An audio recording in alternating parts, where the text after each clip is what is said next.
Hi, boys and girls. This is Rick, and we are at your seat at the table. And what we're looking at here is Sorenson Sabres, a BattleTech sourcebook / adventure module from the early days. And we'll move my little mechs out of the way here so I don't knock them down, because unlike these modern plastic versions, which I ironically have none, because none of the local game stores sells them.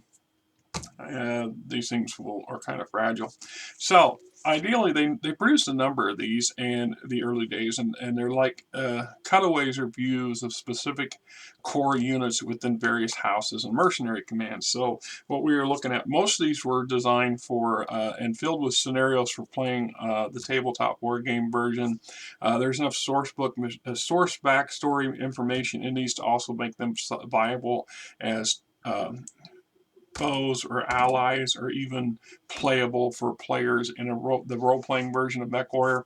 Just saying. Sorenson Sabres. Let's see. Was produced in 1987, be 2 years after I graduated high school.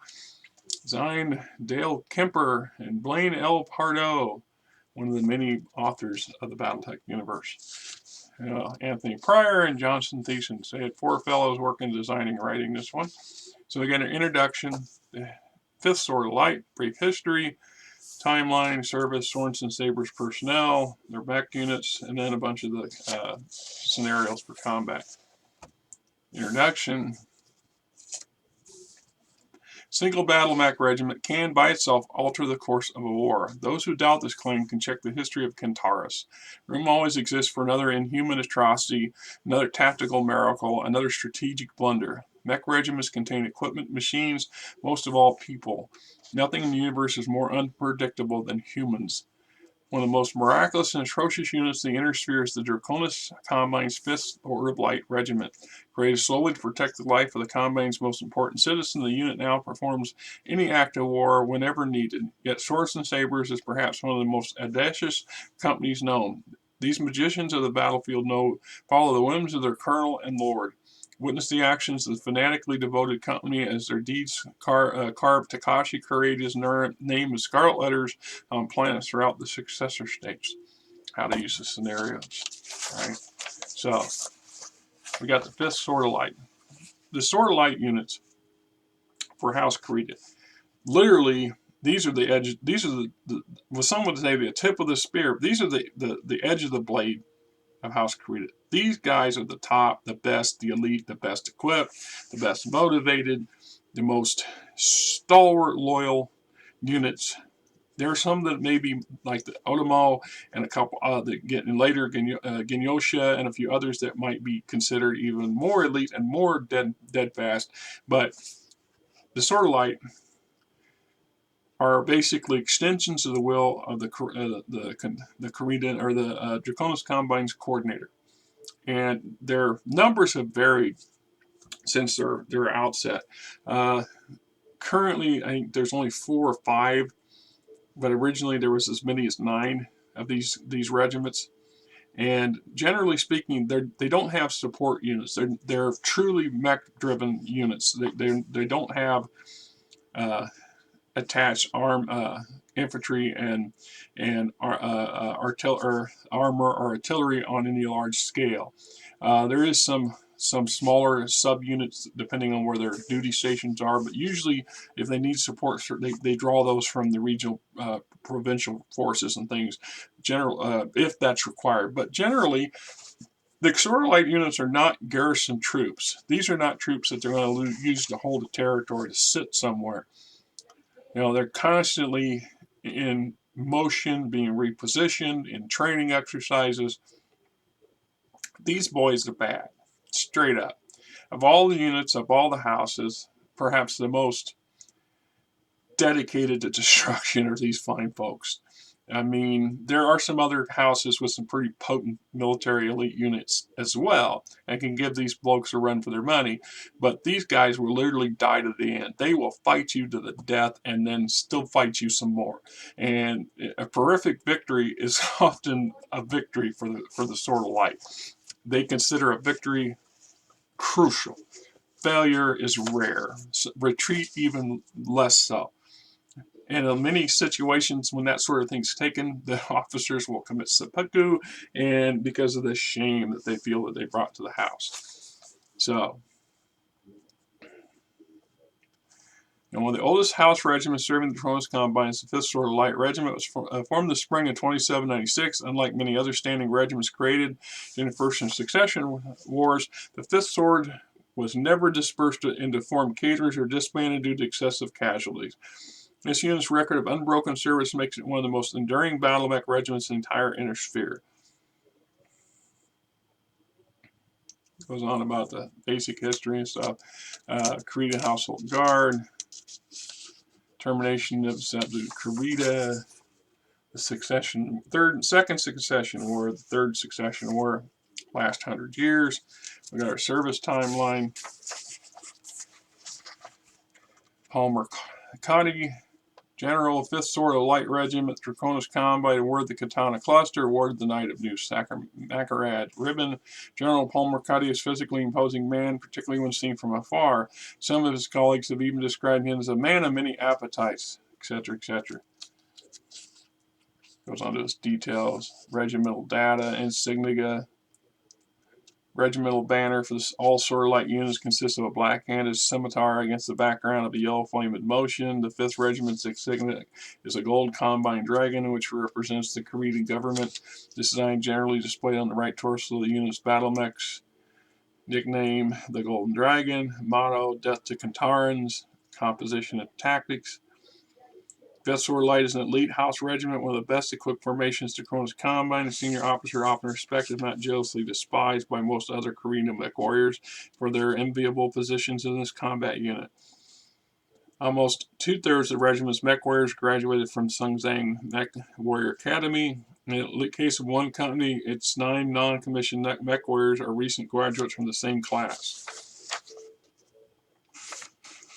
5th Sword is also known for its enthusiasm regarding total war. While heavily defended military targets and underdefended civilian targets are likely objects that 5th Sword attacks, General Conti and some of the Draconis Combine top echelon feel that demoralizing enemy is important, but utterly destroying the enemy is even better.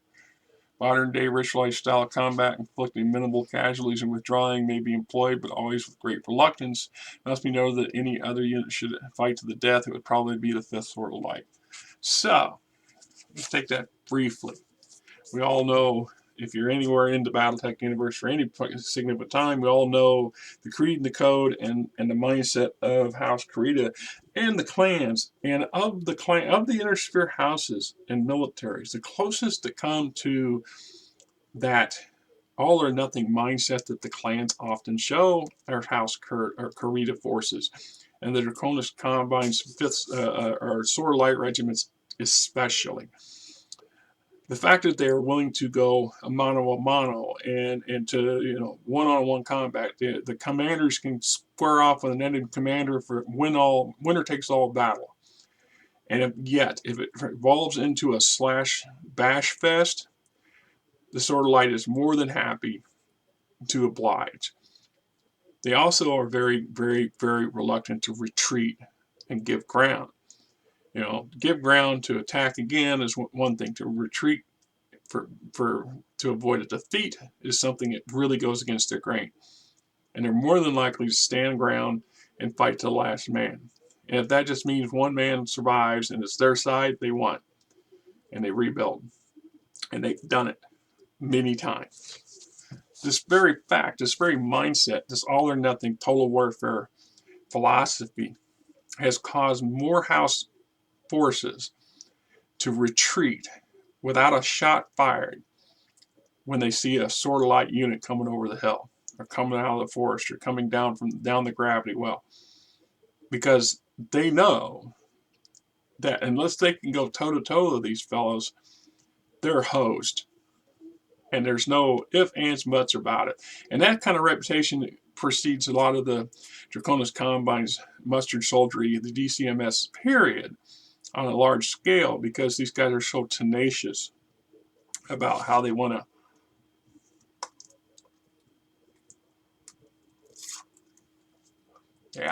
trying to get used to these stupid dentures. Yeah, I know that's gross, but guess what? That's what you get for drinking Pepsi your whole life. All right? Things are bugging me. So, that's just talking the Sword of Light. So then we got Sorenson Sabres. This is Sorenson Sabres, Tarwaters Battalion, 5th Sword of Light Regiment. Sorenson Sabres was formed around April 30, 2021. Prior to that time, the company was commanded by Captain Abram Silberine. This is known as Silberine Stallions. See, it sounds like I got a list when I don't have this stupid thing in. It's just taken me forever to get used to these things. So, needless to say, of the tip of, if there is a tip of the sword for the 5th Sword of Light, these folks would be up there. It's not to say that there aren't other elite companies within the elite regiments, but this is the one that has a lot of notoriety. And in the era of 3025, this would have been the best of the best of the best for the best at that point for House Kurita. So we got composition and tactics. Says the composition of Sorenson Sabres is quite different from that of most battle mech companies, even more so for other companies in the 5th Sword. Unit operates several fairly uncommon mech models, and has neither a recon lance nor an air lance with 2 aerospace fighters attached. Instead, the company contains a land-air mech integrated directly into one of its lances, and an aerospace fighter replaces a mech in the second lance. This reduces the overall unit complement to 12 combatants rather than 14. It makes the lances somewhat lighter. It increases the flexibility of lances, however, and ensures an organic or directly attached air support to the company. So that's something, it's like an experiment, because it's not a common thing to find. This company has its own dedicated land-air mech and its own dedicated aerospace fighter support that works directly in conjunction with the company and its objectives. Good, bad, ugly. It's definitely different. All right. So we got our command lance, the various personalities and their stats from the third. This has been first edition rules, first edition stats, that kind of stuff. Then we got our medium lance and our pursuit lance.